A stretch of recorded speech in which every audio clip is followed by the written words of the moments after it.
country. They're going to first turn to the Tea Parties. When you come into get them into the Tea Party, then you pivot. And you go, you got to go to one more meeting a month. Come to the Tea Party meeting, go to the Republican meeting. Become a precinct committeeman. And then you can take over the party, and then you can win the elections. You got to become politically relevant as precinct committeeman. And now that you know all this, here's the most important question of all. What will you do?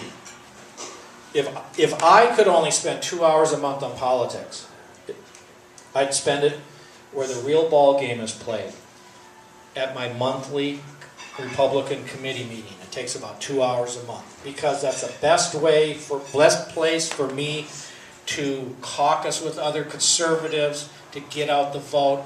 And the candidates come to those meetings, and you can eyeball them and talk to them face to face. Plus, it's fun, and I know that it works, because we did it in Maricopa County, and we did it in my district, and we did it in other districts. In LD6, every officer is a Tea Party conservative. They had 69 slots for state committeemen to go to the state convention.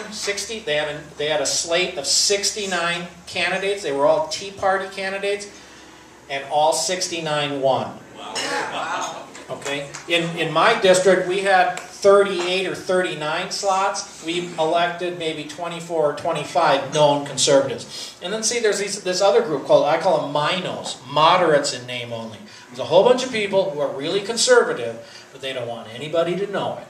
Because then, well, somebody might not buy them a drink at a party, or the boss might not like them, or they might not get that date, you know. And they're MINOs, moderates in name only. They'll vote conservative every time. And there's a lot of those in the Republican Party too. So, how are you gonna answer this question for your kids and grandkids? Why didn't you do something that mattered instead of just going to tea parties and holding a sign? Why didn't you get involved where it mattered, inside the main adversary of the Democrat Party? Why didn't you spend some time strategizing? Why didn't you do what that guy Schultz told you to do? And so what will be your answer? I have my answer. Do you have one?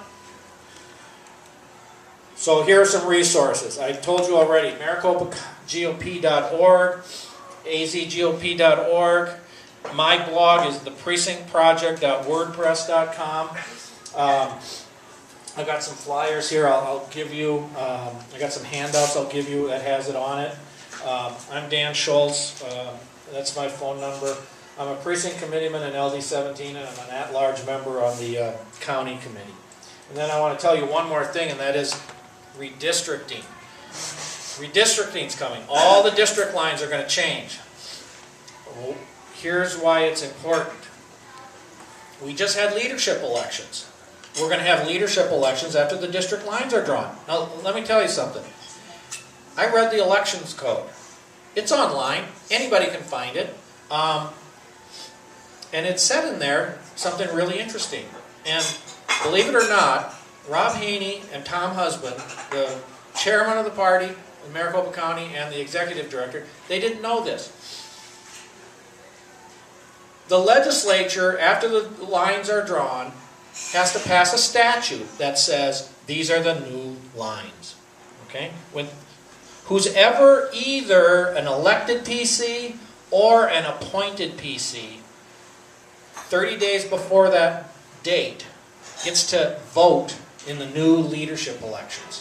So, if we fill up all the precinct committeeman slots with new appointed PCs who are conservative, we'll win everything again by even bigger margins.